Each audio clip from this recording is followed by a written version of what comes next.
इसका सिद्धांत लिखिए, यह कितने प्रकार के होते हैं समझाइए। ठीक है, और इसकी कार्यविधि भी अपन को समझनी है। तो सबसे पहले सुनो, ट्रांसफॉर्मर होता क्या है।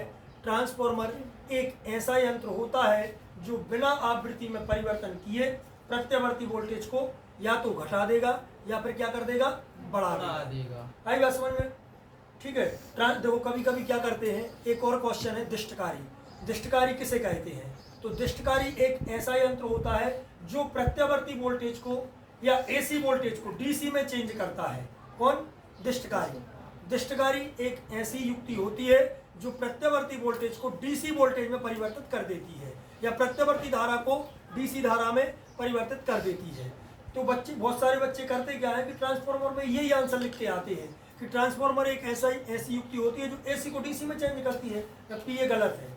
ट्रांसफार्मर एक ऐसा यंत्र होता है जो बिना आवृत्ति में चेंज किए, जो बिना आवृत्ति में परिवर्तन किए प्रत्यावर्ती वोल्टेज को या तो घटा देगा या फिर बढ़ा देगा। ट्रांसफार्मर एक ऐसा यंत्र होता है जो प्रत्यावर्ती वोल्टेज को या तो घटा देगा या फिर बढ़ा देगा। ठीक है, और ऊर्जा में परिवर्तन नहीं करता। देखो हमारी बात सुनो, यहाँ पे प्रत्यावर्ती वोल्टेज की या प्रत्यावर्ती धारा की आवृत्ति क्या होती है अपने देश में, 50 हर्ट्ज, 50 हर्ट्ज होती है कि नहीं होती है। तो यहाँ पे आपने जो इसको वोल्टेज दिया है उसकी आवृत्ति कितनी है, यहाँ पे देखना, उसकी आवृत्ति ये है। आवृत्ति 1 सेकंड में 50 चक्कर लगा रही है वो। ठीक है, यहाँ पे 1 सेकंड में कितने चक्कर लगा रही है, 50 चक्कर, 50 हर्ट्ज। कितने चक्कर लगा रही है ये, 50 हर्ट्ज। तो ट्रांसफार्मर में जो प्राथमिक कॉइल है उसमें जो आपकी वोल्टेज अप्लाई अपन ने की है उसकी जो आवृत्ति है वो कितनी है, 50 हर्ट्ज। अब मान के चलो यहाँ पे हमने कितनी वोल्टेज अप्लाई की, 11,000 वोल्ट की वोल्टेज अप्लाई की। ठीक है, अपन को चाहिए कितनी है, 220 की वोल्टेज चाहिए है, 220 वोल्ट की वोल्टेज अपन को चाहिए है। तो ये क्या है, स्टेप डाउन ट्रांसफार्मर है आपका, अपचाइड ट्रांसफार्मर। ये क्या करेगा, 11,000 वोल्ट की वोल्टेज को 220 की वोल्ट में क्या कर देगा, चेंज कर देगा। मतलब उसने देखो वोल्टेज घटा दी वोल्टेज। अब ये वोल्टेज तो घटा देगा लेकिन उसकी आवृत्ति में कोई परिवर्तन नहीं होगा। उसकी आवृत्ति यहाँ पे कितनी थी, 50 हर्ट्ज। तो यहाँ पे जो आपको करंट मिलेगी उसकी आवृत्ति भी कितनी रहेगी, 50 हर्ट्ज रहेगी। तो प्रत्यावर्ती वोल्टेज घटेगा तो, लेकिन उसकी आवृत्ति कैसी रहेगी, उतना ही रहेगी। तो ऊर्जा में भी कोई क्षय नहीं होगा, ऊर्जा में कोई परिवर्तन नहीं होगा। आई बात समझ में। तो ट्रांसफार्मर एक ऐसा यंत्र होता है जो बिना आवृत्ति में परिवर्तन किए प्रत्यावर्ती वोल्टेज को या तो घटा देता है या फिर बढ़ा देता है। आई बात समझ में। अब ऐसा ट्रांसफार्मर जो प्रत्यावर्ती वोल्टेज को बढ़ा दे उसे हम स्टेप अप मतलब उच्चाई ट्रांसफार्मर कहते हैं, और ऐसा ट्रांसफार्मर जो प्रत्यावर्ती वोल्टेज को घटा दे उसे अपचाई या स्टेप डाउन ट्रांसफार्मर कहते हैं। तो स्टेप अप ट्रांसफार्मर में सेकेंडरी जो आपकी द्वितीयक कॉइल है उसमें फेरों की संख्या इसमें फेरों की संख्या से ज़्यादा होती है।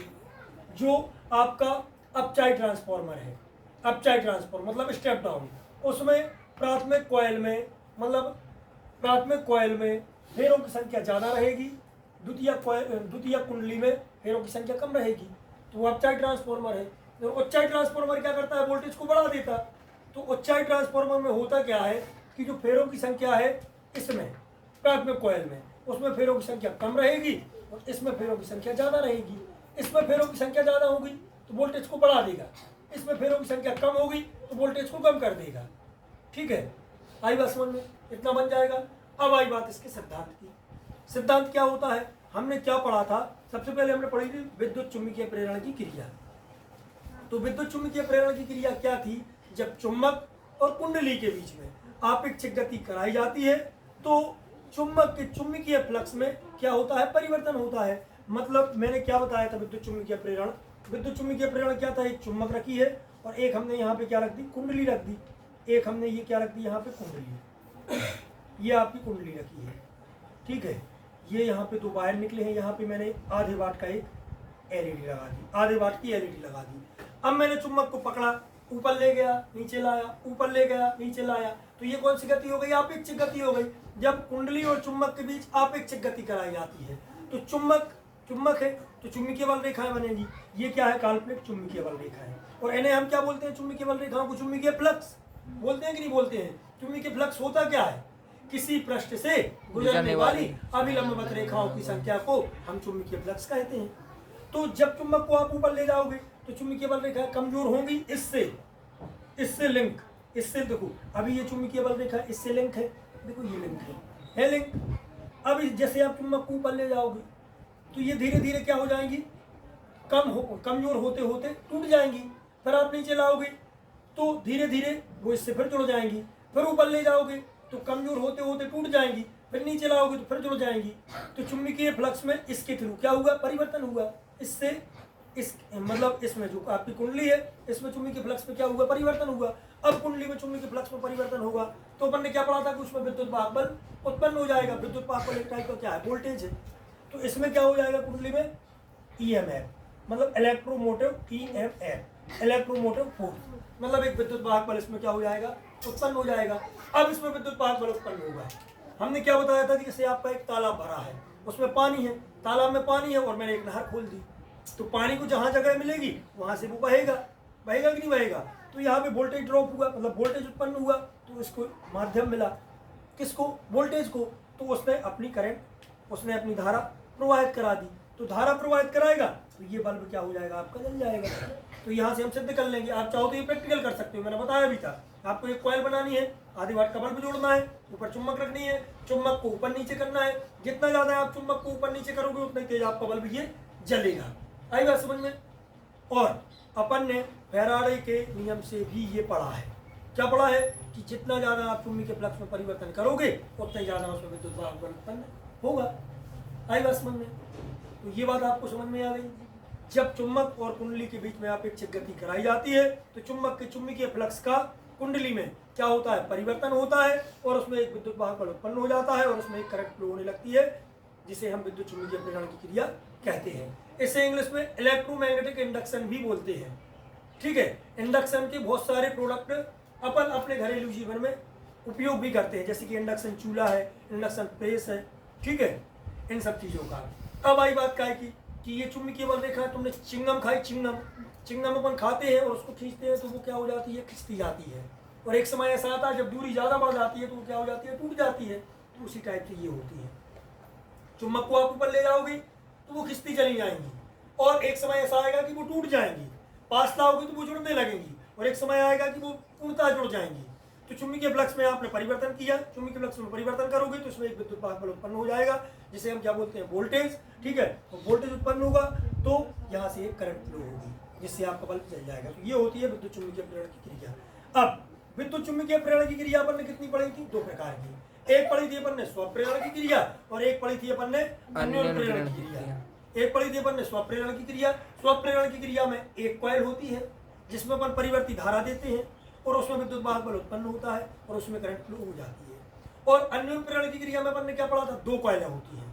एक में अपन परिवर्ती धारा देते हैं, दूसरी कॉइल में लिंक, जो लिंक चुंबकीय फ्लक्स है वो क्या होता है, उसमें परिवर्तन होता है और दूसरी कॉइल में वोल्टेज उत्पन्न हो जाता है। और दूसरी कॉइल में यदि इसमें नंबर ऑफ टर्न मतलब फेरों की संख्या कम है तो कम विद्युत वाहक बल उत्पन्न होगा और इससे कम धारा प्रवाहित होगी। आई बात समझ में। चलो अपन अब देखें ये काम कैसे करता है। सबसे पहले हमने इसको प्रत्यावर्ती वोल्टेज अप्लाई किया।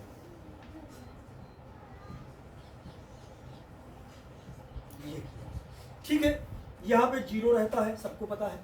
ये आपका क्या है, आयाम, एम्पलीट्यूड। ये ए है आपका प्लस और ये क्या है आपका माइनस है, माइनस। यहाँ पे क्या रहता, पाई, यहाँ पे क्या रहता, 2 पाई। यहाँ पे ये एंगुलर वेलोसिटी में जा रहा है तो यहाँ पे क्या आएगा, ओमेगा टी। आई बस समझ में। जब आपकी करंट जीरो थी, हमने ये भी पढ़ा है, ऑस्टेड ने क्या बोला था कि यदि किसी कंडक्टर को विद्युत रोधी तारों से लपेट दिया जाए, मतलब यदि किसी एक लोहे की राड है उनमें हमने कॉपर की या एल्यूमिनियम की वायरिंग कर दी और उन हमने डीसी करंट दी या एसी करंट दी, तो क्या बन जाते, चुंबक बन जाते। तो देखो जो इतने का है, इतने जो कॉयल है कॉयल, ई कॉयल के लाजे हमने ट्रांसफार्मर के क्रोट पे लपेटू है, ट्रांसफार्मर के क्रोट पे क्या करो है, लपेटू है। काय के लाजे, ई के लाजे, मतलब लोहे की एक क्रोट पे हमें लपेटू है। अभी मैं लोहे की क्रोट पर लपेटू है, अभी हम करंट दें तो जो का बन जाए, चुंबक बन जाए। लेकिन जब आपकी करंट कहा थी जीरो, तब आपको जो चुंबक कहा तो जीरो। जैसे ही आपकी करंट इतनी बढ़ी, तो थोड़ा सा चुंबक बन गो, जो बन गो। जब जो थोड़ा सा चुंबक बन गो तो थोड़ी सी चुंबकीय बल रेखाएं या थोड़ा सा चुंबकीय फ्लक्स ही सका होगा, लिंक होगा। जब करंट थोड़ी सी और बढ़ी तो चुंबक और बढ़ो, चुंबक और बढ़ो तो जी और स्ट्रॉन्ग लाइनें बनी, बनी कि नहीं बनी। फिर इसके बाद में इतने आ गए अपन, मतलब मैक्सिमम करंट पे आ गए, तो जो चुंबक कैसे बन गो, मैक्सिमम बन गो, चुंबक मैक्सिमम बन गो तो जी लाइनें बिल्कुल एकदम स्ट्रॉन्ग, मतलब मैक्सिमम और बहुत ताकतवर चुंबकीय बल रेखाएं बन गई, इसे लिंक है। आई बात समझ में। फिर धीरे धीरे करंट कमी, करंट और कमी, करंट और कमी हो, करंट का होगा जीरो, चुंबक का होगा जीरो होगा। आई बात समझ में। अब ये का बनू तो एन और एस बनू, तो इतने एन और एस, एन और एस बनू तो अब उल्टी करंट, मतलब अपोजिट हाफ साइकिल में एंटर, भाई अपोजिट हाफ साइकिल एंटर हुई है तो या चुंबक का हो जाए चेंज हो जाए, या चुंबक चेंज हो जाए, इतने एस बन जाए और इतने का बन जाए एन बन जाए, मतलब चुंबक ही पलट गई सीधी, तो चुंबकीय बल रेखाएं भी कैसे हो जाए, अपोजिट हो जाए कि नहीं हो जाए, मतलब चुंबकीय बल रेखाओं में पूर्ण तरीके से परिवर्तन होगा। हो रहा कि नहीं हो रहा, जब ज्यादा धारा जा रही, जब चुंबकीय बल रेखाओं में परिवर्तन हो जाए तो दूसरी कॉइल में विद्युत वाहक बल उत्पन्न हो जाए। अगर कहूँ ये नंबर ऑफ टर्न, मतलब फेरों की संख्या कम है तो कम, इसे कम विद्युत वाहक बल उत्पन्न हो जाए, और अगर मुझे फेरों की संख्या हम ज्यादा कर देते इसे तो इसे ज्यादा विद्युत वाहक बल उत्पन्न होती है। पावर हाउस रहते हैं इनमें स्टेप अप ट्रांसफॉर्मर रखे रहते हैं, वे क्या कर रहा था वोल्टेज की लाइनें बढ़ा होते हैं। आई बात समझ में। और ऐसे पर क्या कर रहा है, वोल्टेज को घटा रहा है। जो अपने गांव में डीपीयां रखी रहती हैं वे जेल तो रखी रहती हैं, स्टेप डाउन ट्रांसफॉर्मर 11,000 की वोल्टेज आउट है, अपन उचाने कितने की आवश्यकता है, 220 की आवश्यकता है, 220 से 240 वोल्ट की वोल्टेज की आवश्यकता है, ठीक है। तो 11,000 वोल्ट के वोल्टेज हम का कर लेते उसे कम कर लेते तो फिर वोल्टेज अपने घर आ जा, करंट के रूप में अपने घर आ जाए तो अपन अपने इक्विपमेंट चला लेगी उसे, ठीक है। आई बात समझ में। लेकिन ऐसे अब वोल्टेज तो प्रोड्यूस हो गई, कहा से तो चुंबकीय बल देखो परिवर्तन भाई, तो इनमें ईएमएफ का होगा जनरेट होगा, इनमें ईएमएफ जनरेट होगा तो इनमें एक धारा फ्लो हुई है और क्या धारा हम अपने लोड में ले लें। आई बात समझ में। जो होगा एक सिद्धांत। नहीं आई बात समझ में, कहानी आई हमें बताओ। देखो अन्योन्य प्रेरणा के सिद्धांत पर कार्य करा था, म्यूचुअल इंडक्शन, ठीक है। अब आई बात क्या है कि इनके पार्ट की, तो ट्रांसफॉर्मर के बहुत सारे पार्ट देखे अपन ने। सबसे पहले होते हैं योग, मतलब बाहरी बॉडी, बाहर की जो सतह रहते बावाली। नंबर दूसरा होता है क्रोड। तुमने देखो जो एलोमीटर देखो, एलोमीटर देखो का तुमने देखो ये चार्जर तो थोड़ी जो एक छोटी टीका टाइप की लगी रहती है। तुमने बड़े बड़े कोनो टीवी की प्लेट देखी जिसमें एक एलोमीटर रखू रहते हैं, लेकिन लगता है कि जो एलोमीटर खराब होगा वो एक सिंगल फेज ट्रांसफॉर्मर है, ठीक है। वो करत का है, देखो एक एलोमीटर एक डिब्बा टाइप को एलोमीटर रखू रहते हैं, उनमें तुमने देखो जो पत्तियां निकाली हुई हैं वे ई शेप की पत्तियां रहती हैं, ऐसी जी सर रहती हैं, ऐसी पत्तियां अपन छोटे में खेलते, वे पत्तियां कैसी लगी रहती हैं, ऐसी लगी रहती हैं, लगी रहती। अब भी पत्तियां ऐसी लगी रहे हैं, एक मिनट, तो ई के बीच में क्या भरूरत है, तार, हाँ भरूरत, तार भरूरत है। आई बात समझ में। ई में तार भरूरत है, तो जो ऊपर को तार रहते हैं वो कहा तो प्राइमरी कॉइल, और जो अंदर तार भरूरत है वो कहा सेकेंडरी कॉइल। तो ई शेप की पत्तियां कहाँ काटत, इन ई शेप की पत्तियों को चिपका के एक आवश्यक मोटाई बना ली यार। तो जो पटलित क्रोड है, अपन ने कल का पढ़ू तो अपन ने जो पढ़ू तो कि ट्रांसफॉर्मर के मुख्यतः 3 भाग होते हैं। नंबर पहला होता है पटलित क्रोड।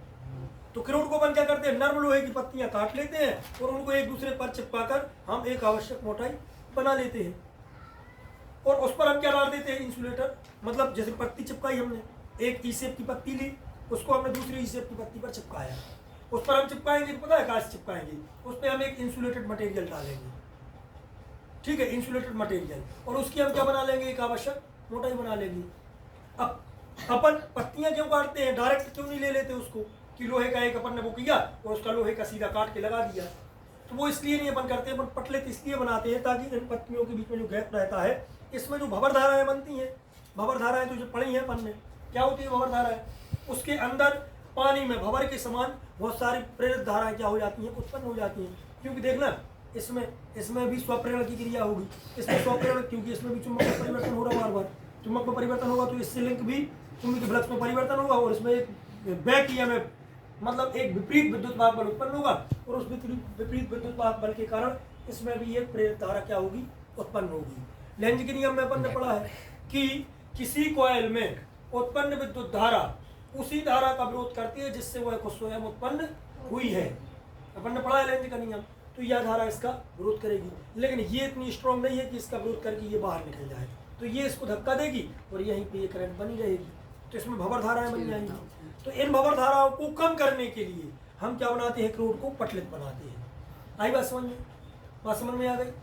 ठीक है, क्रोड को हम पटलित क्यों बनाते हैं, ताकि भंवर धाराओं को मेंटेन या भंवर धाराओं को कम किया जा सके। आई बात समझ में? हालांकि भंवर धाराओं से ऊष्मा भी उत्पन्न होती है। आई बात समझ में? भंवर धाराओं के कारण, क्योंकि ये इसका विरोध करेगी तो ऊष्मा उत्पन्न होगी कि नहीं होगी?